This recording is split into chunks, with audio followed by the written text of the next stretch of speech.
This is Talk of the Town, a weekly program featuring community events happening in and around Northeast Michigan, with your host, Nancy Smitham, and get the latest from Alpena Community College with Dr. Don McMaster. And now, today's Talk of the Town. Good morning and welcome to Talk of the Town. I'm Nancy Smitham. My first two guests today are both from Besser Museum. I have Christine Wojtulski and Amanda Kasherik. Good morning and welcome. Good morning, Nancy. So, you know, school's getting ready to start. Summer's winding down very quickly. And I know things are always so busy at the museum. Always. And I saw today on Facebook that our friend Ted Fines has an exhibit. He has a beautiful, very unique exhibit.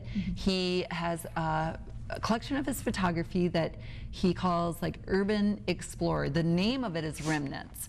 And I loved how Diane Spear in the Alpena News did an article on him and said things that have outlived their usefulness.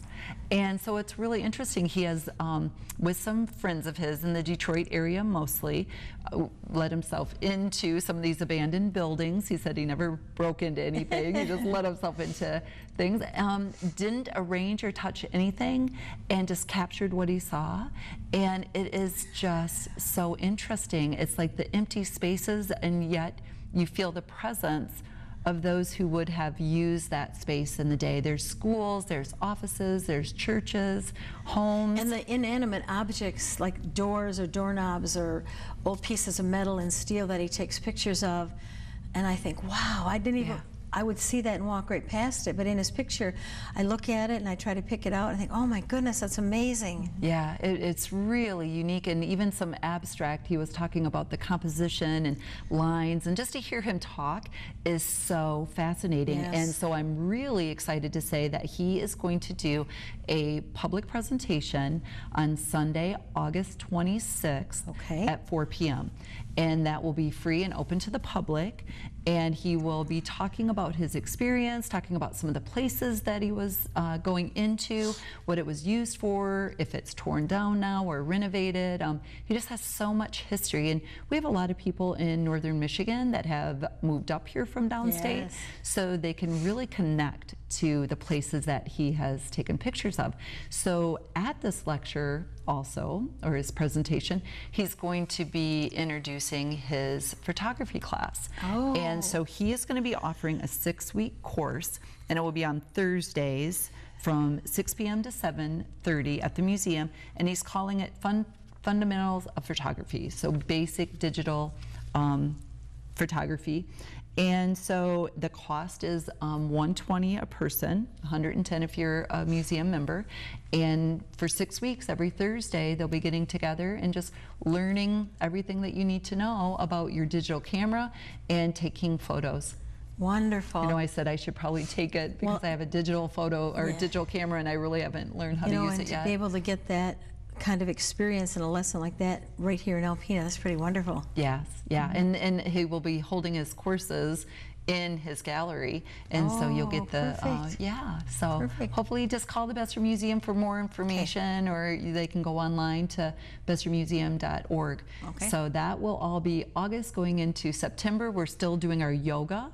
So we introduced that mindful movement in the museum, and we were only going to run it through the summer, and it's been so popular, and it's just such a great program with Paige Trisco. So we have extended it, and it will be every Tuesday, 5:30 p.m. Drop-ins are welcome. It's beginner level on up. It's just such a wonderful program, and that will go through December. So every Tuesday. Thank you. And Amanda, now we're going to go to you. You are the new Education and Outreach Coordinator at the museum. How's it going so far? Really good. I'm really excited. It's a really exciting position because there's so many different things that I get to do. I'm sure you do, and every little facet of the museum, it changes, and then a new exhibit comes up, and when you go down into the archives and you think, oh my goodness gracious, and see everything. So what's your plan? What are you going to do? So many things.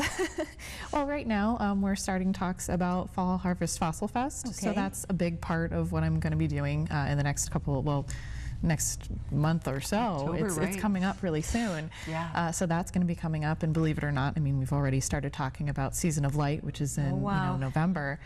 So there's so many things coming up. The field trips that will happen once the schools are in session, that's at the end of this month. So I'm doing a lot of looking into educational resources that we can set up for those students as they're coming through the museum. That's really great. And that's going to continue into the springtime, so there's lots of things I can start now and have ready for, after January. And talk about things, that you can do in your own backyard or in your own town. I mean, the educational things that are available at the museum, just to walk in history and to go to fall harvest days. I mean, you have to go to fall harvest days. Yes. It's so rich with our history and all the buildings out back and the Fossil Fest and oh my goodness. Fossil Fest is so wonderful because we team up with Lafarge and Specification Stones, and they sponsor the event. They provide bus tours into the quarries that most average citizens would never get to see. Done. Yeah, and they love it. And then just really focusing on limestone and the quarry industry and learning all about that. So it's a busy time, and like Amanda said, going right into then Season of Light and our juried art exhibit. So our juried art exhibit kicks off in October also. So yeah, we just have a lot of fun. We've had lots of summer visitors, and Amanda is joined by 2 new staff members, a new planetarium coordinator, Jonathan, and so our planetarium shows are Thursday and Friday at 2 and 3, I believe. Check our website on that. Saturday and then Sundays. And then we have a new collections manager, Maggie Malone, and I'll bring her in someday to meet you and tell you all about what she's doing. And so it's just really an exciting time at the Besser Museum. You know what, it always is. You always do such a good job there, everyone. You've got a really good team, and it's so exciting. And keep in mind, too, anyone out there, if you're looking for a great place for a Christmas party or a holiday party, that's the place. Yeah, we have it all decorated for you. We're already planning something new and exciting for this year. And it's a fun time. And I know, like Amanda said, there's so much to do. She's been studying on the history, studying about the museum, and getting her feet under her for her education role. So we look forward to a great year. Okay, once again, when does Ted's exhibit come in? So Ted's exhibit started already. It opened. It goes through October. All right. His lecture is going to be Sunday, August 26th, and his photography class kicks off September 6th. Okay. So it'll be Thursdays starting September 6th for 6 weeks. Okay. Thank you both very much for being here, and I'll look forward to talking to you again next month. Thanks, Nancy. Thank you. I'll be right back following these messages.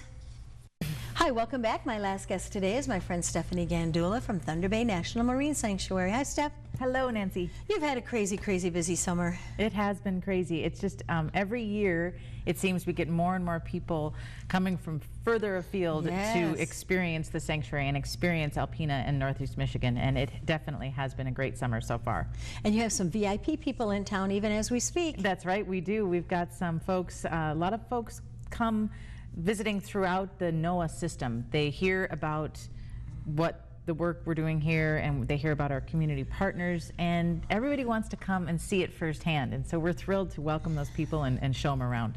And then you have your lecture series, your cinema series, as though you weren't busy enough. Right, so how are those going? Those are going great. The last one we did on August 9th was Dr. John O'Shea talking about the prehistory, so way before the shipwrecks that we focus on, 9,000 years ago, what may have been beneath the waves of Lake Huron in the ridge that's out in the middle of the lake. And we had people standing up for that lecture. Over 130 people came. There were people sitting on the ground. A lot of people were interested in that, so that's really neat to see folks come out. It was a beautiful day out too. Yeah. People still came in for the evening lecture. And then we have one coming up here in September. Okay. The lecture is going to be from Marlo Broad from the library, and she's going to be focusing on shipwreck highlights from the Sanctuary Research Collection there, which is really a robust collection. I mean, there's records of over 80,000 ship files. Wow. There's thousands and thousands of historic images, and people access that database from all over the world, which is something neat to remember. Yes. That's a pretty, for scholars, for archaeologists, historians, that's a really, really great resource there at the library. And then coming up in October, Wayne Lusardi will be talking, who's State of Michigan maritime archaeologist. He'll be talking about the research on downed World War II training missions, training planes. Back in 2015, he documented, and I was fortunate enough to go on this project with him. Very cool. A Tuskegee airman had gone down in 1944. And we documented that plane just off the shores of Port Huron. And so that research and searching for those downed aircraft continues. And so he'll be sharing his research on that in October. Moving into November, we'll talk about the Middle Island sinkhole, which always brings out a new audience as well, because we're talking more about the hard sciences and that unique ecosystem that thrives at the bottom of the sinkhole, about 70 feet down, just north of Middle Island. Fascinating research that scientists are doing there. And finally, in December, we'll of course have a lecture about the Rouse Simmons, known as the Christmas tree ship. Perfect. And what about the cinema series? Oh yes, in the cinema series, the next one is called Chasing Coral. Okay. And that's happening in September as well. And once again, these are free, of course, the lecture series, the cinema series. Yes. But Chasing Coral, we're really excited to see. It's one of those mainstream feature documentaries all about the corals around the world and the issues that they're facing as our climate changes. Okay, so what else is happening? What else are you working on? What else? And you can believe it, you think that would be enough. I know, but of course, I know. We have wrapping up the summer day programs for children.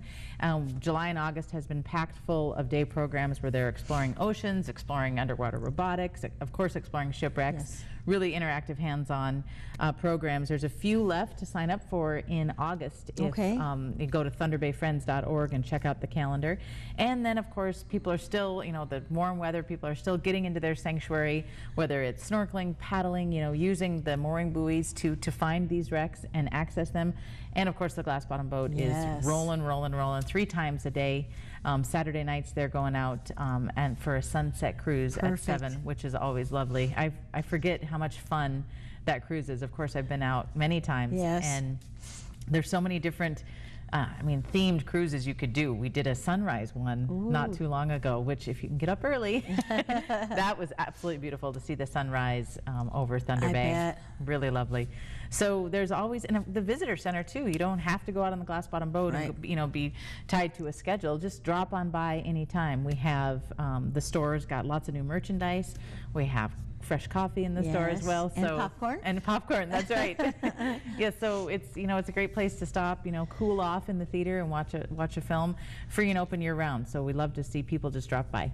And then volunteers. You're always looking for volunteers. You have big events. You're going to be doing your big series starting in January again. That's right. Film festival. The film festival's coming up for sure, and that is something that definitely requires at least 30 volunteers. We need ticket takers, we need people to help with concessions, people to help as ushers, all these details that help to make it a successful event. So Film Festival, the volunteer appeal for that will be going out in a couple of months. Okay. We just did Maritime Festival July 4th with all the volunteers, which was awesome. How many people do you estimate were there? It's hard to say. Thousands and thousands. Okay. I wish we had a better way to count, but let me tell you, that day, it starts out so quiet and peaceful as everybody's watching the parade, but then everybody swarms to the Heritage Center and to Maritime Festival to see the cardboard boat race and to listen to the wonderful music. Lots of people came to that. And I'm impressed every year how because I try to go around and talk to different visitors and of course say hi to everybody I know, but I always ask where did you come from? And people travel from, a ways. They come for a weekend to do the Maritime Festival and all the other cool stuff that's happening, the Sandcastle contest. And that's a great economic impact on our community. For sure. That's lots of fun. But like you were saying, the volunteers, always something to volunteer for. Sometimes it's just, for our big events. But if you're interested in volunteering, reach out and maybe volunteer in the exhibits, just greeting people. It can be pretty overwhelming with all the folks coming in. So it's nice to have extra hands who are enthusiastic about the sanctuary greeting people. Very good. And if anyone is interested in becoming a volunteer, what's the best way to reach someone? They should just email me directly, would probably be the fastest. So Steph.Gandulla, Gandulla, @NOAA.gov, and we can start the conversation there. Okay, sounds good. I want to thank you very much for being here and tell everyone thank you for all the hard work that they're doing there and keeping our sanctuary up and running and bringing all those wonderful people to our community. Thank you very much, Nancy, for the opportunity to be here. Thank you. Please stay tuned for Dr. Don McMaster following these messages. Greetings, everyone. Welcome to Talk of the Town. I'm Dr. Don McMaster, president of Alpena Community College, and I'm pleased to have as our guest this morning Dawn Stone, director of the TAC grant, soon to be Dean of Workforce Development. Yes, thank you. Great Thanks to for have you. having me. So your shop has done a couple of really neat things over the summer, and I'd like to talk with you about them. And the first was something called Going Pro, which really focused on the southern part of our service district. Yes, absolutely. So last October, November time period, I was contacted by a company in Oscoda called Coletta Air and the Michigan Works office in Tawas, covering Iosco County. And they had we had come upon an opportunity for funding through the state of Michigan. And what their intent is to build a pre-apprenticeship program. So the state wanted to accommodate the needs of business, because oftentimes when they start an apprenticeship program, they're not able to find employees who are skilled to the level that they need to be to enter an apprenticeship. So an apprenticeship is a training program, but they still have to have a certain level of math, a certain level of English, and some sort of mechanical capacity in order to qualify for their apprenticeship. So the state recognized that, and they put this opportunity for funding out, and we were awarded it. So we worked with the Michigan Works office, and Michigan Works did some recruiting for us. We built a special program, which is so cool at the collegiate level, to build an accelerated cohort model to be delivered in the summer. And we were able to recruit 25 students who were, did not necessarily have the skills that they needed to be able to enter the apprenticeship. And Coletta has a significant need for hiring, so it was kind of the perfect storm. Yeah. It was a fantastic match. Yeah, and it lasted about a month? No, well, it actually lasted almost 2.5 months. Oh, yes. So we designed 4 courses. We did a safety course, which is just a half-credit class, but we thought that was a very important foundation for them to start with.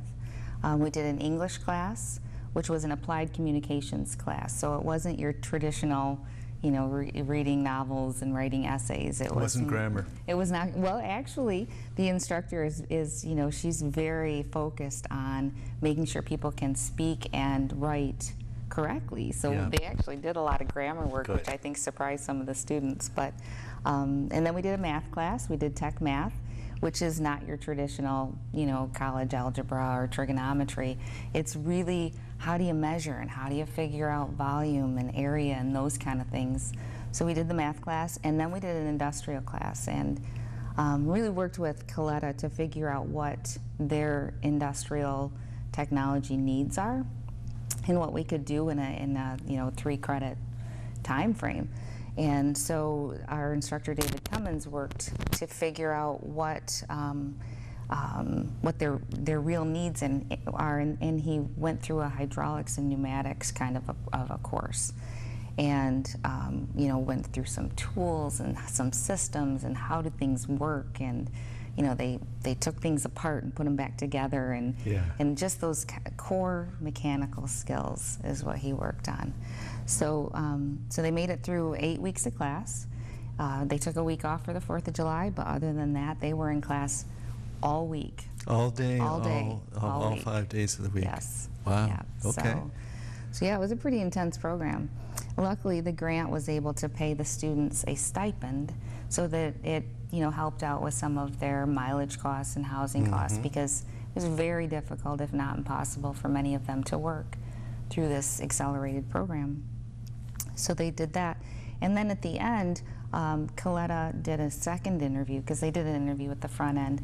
But they did a second interview. They evaluated their coursework and their grades, and they chose to take 19 of the 25 out of the gate. Wonderful. So there were a couple that didn't do quite as well in the classes they would have liked, and so they're giving them an opportunity to do some additional remediation on their own, so that they'd be eligible for the apprenticeship as well. Very neat. So, yeah. So I'd heard wonderful things about all of it, particularly the communications class, which covered, as you noted, a little bit of writing and grammar, but also the soft skills that people need to thrive in the workplace. And if you're not in the workplace, sometimes you don't know what those skills are, and you don't have them. Agreed. So Kathy Capias was our instructor for that class, and she's been teaching for the college for a long time, and she just took the ball and ran with it because she talked to some folks at Coletta, figured out some of their culture and what their communication needs were, and then she spent about she had them 2 hours a day, and she spent about an hour on workplace skills or job readiness skills or work ethic, those kind of things. Some of the topics were, how to deal with a supervisor who might appear angry to you when in fact they're not angry at you, they're angry, or not even angry, maybe frustrated with a situation. So putting yourself in other people's shoes. And then the second hour she spent on actually grammar and how to write an email correctly. Right. And how to send a text correctly and how to communicate with your coworkers and your supervisors. And it was really, she did an amazing job. Yes. They all did. Yes, that's wonderful. And for folks who don't know, the Coletta Air is a large operation. They are, and continue to expand. So their hiring needs are significant. They have maybe 1,000 employees. Yeah, I would guess, yes. Yeah.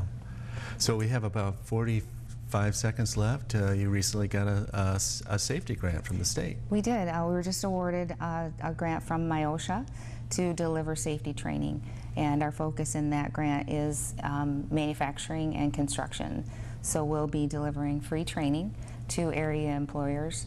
Some topics are like asbestos training or OSHA 10, those kind of things, and then also the medical field, some things with lifting and ergonomics, those kind of things. So wonderful. Yeah, that's great. We've had intermittently the safety grant for many years, and it's nice to revive it and bring that to local employers. So thank you for your efforts, Dawn. Appreciate it.